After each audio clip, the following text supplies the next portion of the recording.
తెలుగు ఇండస్ట్రీకి దిష్టి తగిలింది. తను కొంచెం మొహమాటంగానే మాట్లాడాడు, అటువైపుకి టర్న్ చేశాడు. కానీ ఆయన మనసులో ఉన్న ఆవేదన ఏంటి? ఇండస్ట్రీలో మిక్స్డ్ రెస్పాన్స్ ఉంది, బయట గ్రౌండ్ లెవెల్లో చాలా బాగుంది, అద్భుతం అని చెప్పేసి. మన సినిమా వచ్చినప్పుడు ప్రొటెక్ట్ చేసుకోవాలి, అవతల వాళ్ళ సినిమా వచ్చినప్పుడు దాడి చేయాలి. 4 కోట్ల మధ్య జరగాల్సింది పంచాయతీలు అయిపోతున్నాయి. ఎందుకు ఈ టైంలోనే మాట్లాడాలి అవన్నీ? ఇండస్ట్రీకి ఇలా అవుతుంది, సినిమాకి ఇలా అవుతుంది. అల్లు అరవింద్ గారు కూడా ఇలాంటి సందర్భమే అన్నాడు. దాసరి నారాయణరావు గారు ఒక మాట చెప్పేవాడు, మాది శుక్రవారం బతుకులు అనేవాడు. ఈ శుక్రవారం బతుకులు అనే మాటని యథార్థం చేయకుండా ఉండాలి. భరద్వాజ గారు, ఒక డిస్కషన్ నడుస్తుంది. నేను స్టేజ్ మీద తమన్ గారు మాట్లాడుతూ తెలుగు ఇండస్ట్రీకి దిష్టి తగిలింది, ఇండస్ట్రీలో యూనిటీ లేదు, 4 కోట్ల మధ్య జరగాల్సింది పంచాయతీలు అయిపోతున్నాయి పబ్లిక్ డొమైన్స్లో, ఇలాంటి మాటలు మాట్లాడారు. దానికి తోడు ముందు సినిమా రిలీజ్ రోజు నిర్మాతలు ప్రశ్న పెట్టినప్పుడు రెస్పాన్స్ ఎలా ఉంది అనే దానికి వాళ్ళు ఒక 2 పదాలు చెప్పారు. ఇండస్ట్రీలో మిక్స్డ్ రెస్పాన్స్ ఉంది, బయట గ్రౌండ్ లెవెల్లో చాలా బాగుంది, అద్భుతం అని చెప్పేసి. ఇవన్నీ విన్న తర్వాత మీకు ఏమనిపిస్తుంది అసలు? అంటే తమన్ దగ్గరకు వచ్చేసరికి తను కొంచెం మొహమాటంగానే మాట్లాడాడు. అంటే ఇప్పుడు ప్రొడ్యూసర్లు చెప్పిన వెర్షను ఇండస్ట్రీలో మిక్స్డ్ టాక్ ఉంది, గ్రౌండ్లో బాగుంది అనే పదం తీసుకుంటే, ఇండస్ట్రీలో మిక్స్డ్గా ఉంది రెస్పాన్స్ అనే దాంతో కంపేర్ చేస్తే తమన్ చాలా క్లియర్గా ఏమన్నాడంటే, తెలుగు ఇండస్ట్రీలో చాలామంది హీరోలు ఉన్నారు, ఇక్కడ ఉన్నంత ఫ్యాన్ పవర్ ఎక్కడా లేదు, ఏ ఇండస్ట్రీలోనూ లేదు. కాబట్టి మిగిలిన ఇండస్ట్రీల హీరోలు మన ఇండస్ట్రీ చూసి ఈర్ష్యపడుతున్నారు, వాళ్ళు దిష్టి పెట్టారు అన్న యాంగిల్లో వెళ్ళిపోయాడు ఆయన. అంటే ఎవరో బయట నుంచి దిష్టి పెట్టారు అన్న టోన్లో వెళుతూ మధ్యలో మనలో మనమే ఘర్షణలు పడుతున్నాం అని చెప్పాడు. యాక్చువల్గా ఆయన ఇంటెన్షన్ అది, ఆయన చెప్పదలుచుకున్న విషయం అది. కానీ ఎందుకు వచ్చిన గొడవ అనుకుని ఉండొచ్చు. మొదలుపెట్టిన తర్వాత మాట్లాడాలని మొదలుపెట్టాడు. మొదలుపెట్టిన తర్వాత మళ్ళీ తన్ని తాను కంట్రోల్ చేసుకుని, మన ఇండస్ట్రీలో ఉన్నటువంటి ఫ్యాన్ ఇది లేదు, ఏ ఇండస్ట్రీలోనూ ఎక్కడ హాలీవుడ్లో కూడా లేదు, అది వాస్తవం. కాబట్టి అటువైపుకి టర్న్ చేశాడు. కానీ ఆయన మనసులో ఉన్న ఆవేదన ఏంటి? ఇదే. అంటే లోకల్గానే బ్యాడ్ చేసుకుంటున్నాం మనం, యూనిటీ లేదు, మనందరం కలిసి ఉండాలి అనేటువంటి ప్రోగ్రాం లేదు. ఇప్పుడు ఒక సినిమా రిలీజ్ అవుతుంది, ఒక సినిమా రిలీజ్ ఇప్పుడు బాలకృష్ణ సినిమా ఆడుతోంది, అఖండ 2 ఆడుతోంది. గత 3 రోజుల నుంచి సోషల్ మీడియాలో ఈ మీమ్స్ దాడి జరుగుతోంది. దాంతోపాటు గతంలో ఎప్పుడెప్పుడో ఎవరెవరో మాట్లాడిన విషయాలు ఏవి ప్రింట్ మీడియాలో వచ్చినవి కూడా పేపర్ కటింగ్స్ లాగి వాటిని రీల్స్గా మార్చి సర్క్యులేషన్లో పెట్టడం అనే ఒక కార్యక్రమం నడుస్తోంది. ఓకే. విమర్శలు, బాలకృష్ణ మీద చేసిన రకరకాల విమర్శలు, వాటిని ఎక్కడెక్కడి నుంచో తవ్వి తీసి మార్కెట్లో చలామణిలో పెడుతున్నారు. ఇది ఒక గొడవ జరుగుతోంది. ఎందుకు ఈ టైంలోనే మాట్లాడాలి అవన్నీ? ఇవన్నీ ఆల్రెడీ మాట్లాడేసిన గొడవలే. ఎందుకు ఇప్పుడు ప్రత్యేకంగా తవ్వి తీస్తున్నారంటే, ఆ హీరో సినిమా ఆడుతోంది కాబట్టి ఆ సినిమాని బ్యాడ్ చేయటానికి అంటున్నారు. ప్రతి హీరోకి ఇలాంటివి ఉంటాయి కదా, ఎక్కడో చోట కనీసం ఒక 7-8 దొరుకుతాయి కదా ఒక్కొక్కళ్ళకి వెతికితే. ఇప్పుడు ఈ వారం బాలకృష్ణని తగులుకున్నారు, ఇవన్నీ ప్రచారం చేశారు, ఓకే. నెక్స్ట్ శుక్రవారం ఇంకో సినిమా వస్తుంది, ఆ తర్వాత శుక్రవారం ఇంకో హీరో వస్తాడు. ఆ హీరో తాలూకా 10, 15, 20 ఉన్నటువంటి బ్యాడ్ థింగ్స్ని, గతంలో ఎవరెవరో మాట్లాడిన వాటిని తీసుకొచ్చి మళ్ళీ సర్క్యులేషన్లో పెడితే ఎలా ఉంటుంది? ఇబ్బందికరమే కదా. మీరు ఈ పని చేశాక అవతల వాళ్ళు ఆ పని చేయరని గ్యారంటీ లేదు కదా. ఇప్పుడు ఈ అభిమానులు ఎవరైతే ఉన్నారో, ఇప్పుడు ట్రోల్ సైన్యంగా మారిపోయారు వీళ్ళు.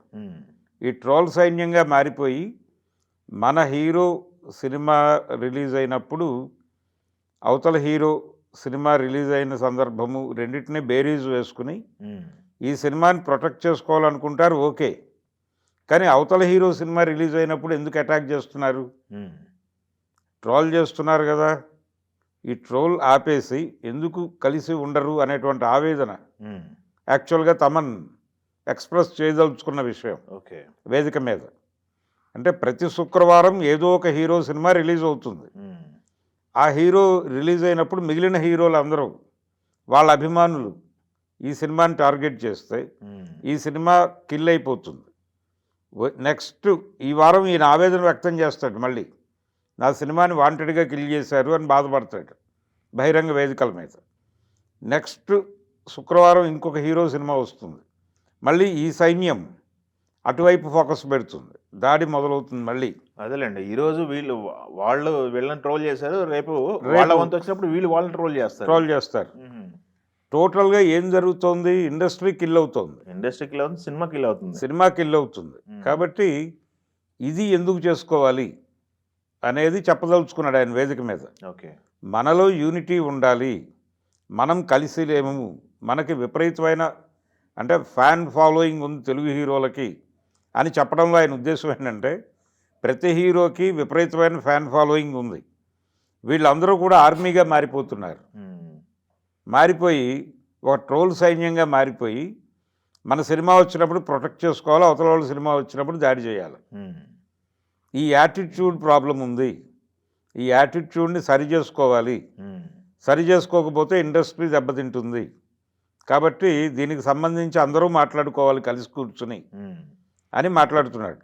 ఇది నిజానికి ఆయన వేదిక మీద ప్రాపర్గా ఎక్స్ప్రెస్ చేయలేదు, కానీ ఇన్నర్ ఫీలింగ్ అదే. దాని నుంచి ఆయన రకరకాల టర్న్స్ తీసుకుని చెప్పాడు. దిష్టి తగిలింది అన్నాడు ఆయన. దిష్టి తగిలింది అనే పదం మీద కాన్సన్ట్రేట్ చేసి చాలామంది రకరకాలుగా మాట్లాడుతున్నారు. అంటే మొన్న ఆయన అక్కడ పవన్ కళ్యాణ్ గారు మాట్లాడాడు కదా, అదేలేండి, దిష్టి అనే టాపిక్ మీద అక్కడ దాకా లాక్కెళ్ళి ట్రోల్ మొదలైపోయింది. ఓకే, ఇలాంటి నానా గందరగోళాలు జరుగుతున్న సందర్భంలోనే నిజానికి ఇదే మాట ఇంతకుముందు అల్లు అరవింద్ గారు కూడా ఇలాంటి సందర్భమే అన్నాడు. అల్లు అరవింద్ గారు వచ్చిన నోట్ల నుంచి దిల్ రాజు గారు మాట్లాడారు. అంటే ప్రతి ఏ శుక్రవారం ఆ శుక్రవారంగా చూడొద్దు, ఇండస్ట్రీగానే ఉందాం అని మాట్లాడారు వాళ్ళు కూడా. అంటే ఈ శుక్రవారం మా సినిమా రిలీజ్ అయింది కాబట్టి మా సినిమాని ప్రొటెక్ట్ చేసుకుంటాం అన్నట్టుగా మీరు వ్యవహరిస్తున్నారు. మీ సినిమా రిలీజ్ అయింది కాబట్టి మీరు ఇంతకు ముందు శుక్రవారం మీ సైన్యం ట్రోల్ చేసినటువంటి హీరోలు వాళ్ళ అభిమానులు ఈ సినిమాని టార్గెట్ చేస్తున్నారు ఈ శుక్రవారం. ఇలా ప్రతి శుక్రవారం ట్రోల్కి గురైపోతే ప్రతి సినిమా ఏమైపోవాలి ఇండస్ట్రీ అనే ఆవేదన ఒక ఏకమొత్తంగా వాళ్ళు మాట్లాడారు. దాదాపు అదే ఆవేదనని తమన్ వేదిక మీద వ్యక్తపరిచాడు. అంతకుమించి తేడా ఏం లేదు, అదే బాధ అదే ఆవేదన ఈయన తనదైన ధోరణిలో చెప్పాడు. చెప్పి విపరీతంగా ఇది చేస్తున్నారు.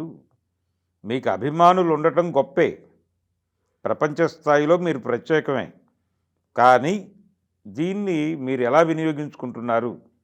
దాసనారాయణరావు గారు ఒక మాట చెప్పేవాడు, ప్రతి శుక్రవారం ఇక్కడ స్టార్డమ్ మారిపోతుంది, ఏ శుక్రవారం విజేత ఆ వారం విజేతే, అంచేత మావి శుక్రవారం బతుకులు అనేవాడు ఆయన. ఈ శుక్రవారం బతుకులు అనే మాటని యథార్థం చేయకుండా ఉండాలి మనం. ఓకే, అంటే హీరోలు ఇండస్ట్రీ మొత్తం కలిసి అందరూ కూర్చుని సమన్వయంతో చేసుకోవాలి. అంతే, మీ సినిమాని మేము బ్యాడ్ చేస్తామంటే మీ సినిమాని వాళ్ళు బ్యాడ్ చేస్తారు కదా. అంతే కదా. ప్రతి ఒక్కరు మీరు 4 హీరోలను బ్యాడ్ చేసిన తర్వాత 6వ వారం మీ సినిమా రిలీజ్ అవుతుంది. ఆ 4 హీరోలు మీ సినిమాని బ్యాడ్ చేస్తారు. ఆ 4 హీరోల సైన్యం మీ సినిమా ఎప్పుడు రిలీజ్ అవుతుందని వెయిట్ చేస్తూ ఉంటారు. ఇది ప్రమాదం. ఓకే, మీ ఒక్కరి మీద 6 సైన్యం పడిపోతుంది. ఏమైపోవాలి ఆ సినిమా? రకరకాల క్రియేటివిటీ ఏఐలో చేసి వాటిని తీసుకొచ్చి సర్క్యులేషన్లో పెట్టి అవి విపరీతంగా రొటేట్ అయ్యి సర్క్యులేట్ అయిపోయి ఎందుకు వచ్చిన గొడవ? అందుకని సంయమనం పాటించటం అనేది, అంటే కంటెంట్తో సంబంధం లేకుండా దాడులు చేస్తే ఆ ఫలితం తిరిగి మీ సినిమాకు కూడా కొడుతుంది. ఓకే, అలాగే పర్సనల్ లెవెల్లోకి వెళ్ళి క్యారెక్టర్ అసాసిన్ చేసే ప్రయత్నం కూడా చేసేస్తున్నారు. అదే జరుగుతోంది గత 3 రోజుల నుంచి నందమూరి బాలకృష్ణ మీద. క్యారెక్టర్ అసాసిన్ చేసే రైట్ ఎవరికీ లేదు. ఓకే పర్సనల్ ఏరియాకి వెళ్ళిపోయి మాట్లాడుతున్నారు. ఇది తప్పు. Okay thank you. ఇలాంటివి కొంచెం ఒళ్ళు దగ్గర పెట్టుకుని జరుగుతున్న నష్టం అర్థమవుతోంది అందరికీ. ఓపెన్గానే మాట్లాడుతున్నారు బలానా హీరో అని. ఈ ధోరణి కరెక్ట్ కాదు. ఇది మార్చుకోకపోతే చాలా ప్రమాదం. ఓకే ఇండస్ట్రీ భవిష్యత్తుకే ఇబ్బంది. ఓకే తమన్ అది ఆ స్థాయిలో చెప్పలేదు కానీ టోటల్గా తన ఆవేదన అదే. Okay thank you.